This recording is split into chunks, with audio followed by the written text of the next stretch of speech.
Welcome to bird media. నేను మీ పవన్ కృష్ణమూర్తి. అశోక్ గజపతిరాజు గారికి సంబంధించి భూ వ్యవహారం ఆయన వారసత్వంగా వచ్చినటువంటి దాంట్లో ఏకంగా వైఎస్ఆర్సీపీ పార్టీ కార్యాలయాన్ని కట్టేశారు.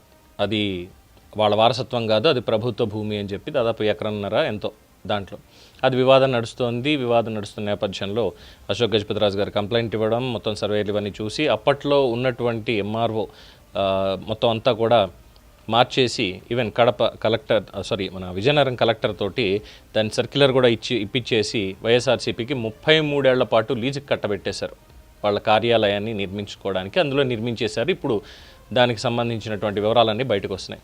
ఇక రెండోది ప్రైవేట్ అనుకోండి, అది పార్టీ పరంగా జరిగింది. ప్రైవేట్ది మరి ఇందులో పార్టీ హస్తం ఉందా లేదా ఏంటి అనేది తెలియదు. కానీ డిప్యూటీ స్పీకర్ రఘురామకృష్ణరాజుకి సంబంధించినటువంటి ల్యాండ్ మధురవాడలో దాన్ని కూడా ఇలాగే 1989లో ఆయన 85లోనే ఇప్పుడు పర్చేస్ చేయడం, తర్వాత 89లో ఇంకొకళ్ళ పేరుతోటి రిజిస్ట్రేషన్ దొంగ సంతకాలతో అవ్వడం, తర్వాత 2011లో అవ్వడం, ఇలా ఈ విధంగా అయితే ఆయనకి తెలిసిన తర్వాత దాని మీద కూడా పోలీసులు ఎంక్వైరీ చేస్తూ కబ్జాలు చేశారు ఇది కావాలని అని చెప్పి దాన్ని తేల్చారు.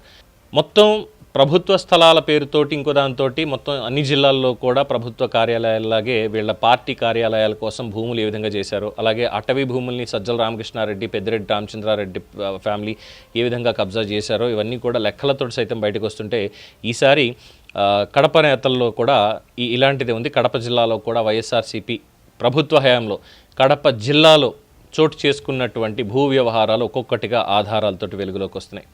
ఆనాడు అధికార పలుకుబడిని ఉపయోగించుకొని ప్రభుత్వ అసైన్డ్ భూములు, వివాదాస్పద భూములని అక్రమంగా తమ పేర్ల మీదకు మార్చుకున్నారు అనేటువంటి ఆరోపణల మీద జరుగుతున్నటువంటి విచారణలు ఇప్పుడు జిల్లా రాజకీయాల్లో సంచలనంగా మారాయి. తాజాగా బయటకు వచ్చినటువంటి ఇంకొక అంశం, రాజంపేట మాజీ ఎమ్మెల్యే ఆకేపాటి అమర్నాథ్ రెడ్డికి సంబంధించిన భూ వ్యవహారాలపై రెవెన్యూ విచారణలో కీలకమైనటువంటి అంశాలు బయటకు వచ్చాయి. విచారణలో భాగంగా పరిశీలించినటువంటి రికార్డుల ప్రకారం మాజీ ఎమ్మెల్యే కుటుంబ సభ్యుల పేర్ల మీద సుమారు 300 ఎకరాల ప్రభుత్వ అసైన్డ్ వివాదాస్పద భూములు ఆన్లైన్లో రికార్డుల్లో నమోదు చేసినట్టు అధికారులు గుర్తించారు. గత ప్రభుత్వ హయాంలో క్షేత్రస్థాయిలో రెవెన్యూ అధికారుల మీద ఒత్తిడి తీసుకొచ్చి సరైన చట్టపరమైన ఆధారాలు ఇవి లేకుండా మ్యూటేషన్లు కూడా చేసేశారు అన్న ఫిర్యాదుల మీద జిల్లా కలెక్టర్ ప్రత్యేక విచారణకు ఆదేశించారు. ఇక కలెక్టర్ ఆదేశాలతో రెవెన్యూ ఉన్నతాధికారులు వెబ్ ల్యాండ్ రికార్డ్స్, డిజిటల్ సంతకాలు, క్షేత్రస్థాయి పత్రాలు వీటన్నిటిని సరిపోల్చి పరిశీలిస్తే అనేక వ్యత్యాసాలు దీంట్లో గుర్తించారు అనేది అందుతున్నటువంటి సమాచారం. ఆన్లైన్లో నమోదైనటువంటి వివరాలకి అసలు భూ రికార్డులకి ఎక్కడా పొంతం లేదు.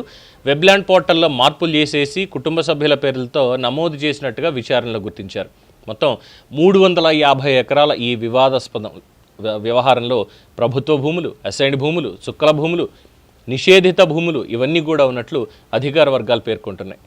విచారణ అనంతరం అక్రమంగా నమోదైనటువంటి ఆ భూమిని గుర్తించి ఆ రికార్డులు నిలిపేసి సంబంధిత భూముల్ని తిరిగి ప్రభుత్వ ఆధీనంలోకి తీసుకొచ్చే ప్రక్రియ ప్రారంభమైంది అనేది తెలుస్తోంది. ఈ వ్యవహారంలో రెవెన్యూ అధికారుల పాత్ర కూడా ఉంది అని ప్రాథమికంగా గుర్తించారు. వారి మీద చట్టపరమైన, శాఖాపరమైనటువంటి చర్యలు తీసుకునే విధంగా ప్రభుత్వం కసరత్తు చేస్తోంది అనేది అందుతున్నటువంటి అంశం. ఇక ఈ ఘటన కూడా వెలుగులోకి రావడంతో గత ప్రభుత్వ హయాంలో కడప జిల్లాలో జరిగినటువంటి భూ లావాదేవీలన్నింటినీ కూడా సమగ్రంగా పరిశీలించాలి అని స్థానికులు, రాజకీయ వర్గాలు కూడా డిమాండ్ చేస్తున్నాయి. మరి ఆయన ఈ వ్యవహారం మీద సంబంధిత మాజీ ఎమ్మెల్యే, ఆయన కుటుంబ సభ్యుల స్పందన ఇంకా రావాలి. దర్యాప్తు పూర్తయిన తర్వాత పూర్తి వాస్తవాలు కూడా దీంట్లో వెల్లడయ్యేటువంటి అవకాశం కూడా ఉంది. అయితే ఇందాక అనుకున్నట్టుగా ఇది ఒక్కటేనా ఈ 350 ఎకరాలకు సంబంధించినటువంటి అంశమేనా అంటే కాదు. మన మదనపల్లె సబ్ రిజిస్ట్రార్ కార్యాలయం తగలబడినటువంటి తీరు, డాక్యుమెంట్లు ఏమున్నాయో ఏం పోయాయో వీటికి సంబంధించి మరి దాని వెనకాల ఎవరున్నారు అనేటువంటి దానికి సంబంధించి తెలియాలి అంటే ఇంకా చాలా టైం పడుతుంది. రాష్ట్ర వ్యాప్తంగా ప్రభుత్వ భూమి లేదు, ప్రజల భూమి లేదు, పట్టా ల్యాండ్లైనా ప్రైవేట్ ల్యాండ్లైనా ఏదైనా సరే కబ్జాలు ఈ విధంగా చేశారనడానికి సాక్ష్యాధారాలతోటి మనకు ఉన్నటువంటివి అనేక అంశాలు ఉన్నాయి. అలాగే రెవెన్యూ డిపార్ట్మెంట్ ముఖ్యంగా పూర్తి స్థాయిలో లోపభూయిష్టంగా ఉంది అనేది కూడా ప్రతిరోజు ప్రతి క్షణం మనకు వస్తున్నటువంటి ఫోన్ కాల్స్ దానికి నిదర్శనం. అంతలా చేశారు. ప్రతి ఒక్కళ్ళు ఫోన్ చేసి మాట్లాడుతూ ఉంటే నిజం కళ్ళమటి నీళ్ళు వస్తున్నాయి. ఎందుకు వీళ్ళు ఇంత బాధపడాలి? అధికారులు, ముఖ్యమంత్రి సైతం చెప్పారు, జీవో రిలీజ్ చేశారు, అయినా అధికారులు ఎందుకని చెప్పి చేయడం లేదు అంటే వాటాలు మాకేంటొచ్చేది ఇదే రకమైనటువంటిది. ఇదేది ఊరికి బై ఫ్లూక్ చేసేటువంటి కామెంట్ కాదండి. వాళ్ళ బాధలు వింటుంటే నిజంగానే నేను వాళ్ళ కుటుంబ సభ్యుడిని అయి ఉంటే బాగుండేది అనిపించింది ఒక్కొక్కసారి చాలామందికి సంబంధించి. వాళ్ళకి కనీసం పాపం పోరాడే హక్కు కూడా, ఐ మీన్ ఎలా చేయాలో కూడా తెలియదు. చాలామంది పండుటాకులు 70 ఏళ్ళు 80 ఏళ్ళ పైబడినటువంటి వాళ్ళు కూడా ఇంకా వెళ్ళి తిరగాలి అంటే ఏంటి పరిస్థితి? ఎవ్వరు న్యాయం చేయట్లేదా? వీళ్ళు పోతారులే, ఏదో రోజు పోవాలి, పోయిన తర్వాత దీన్ని ఏదో ఒకటి పడేసేయచ్చు, ఈ రకమైనటువంటిదే నడుస్తుంది. ఒక మెకానిజం అనేది రాదా దీని మీద? ఖచ్చితంగా దీని మీద రావాలి.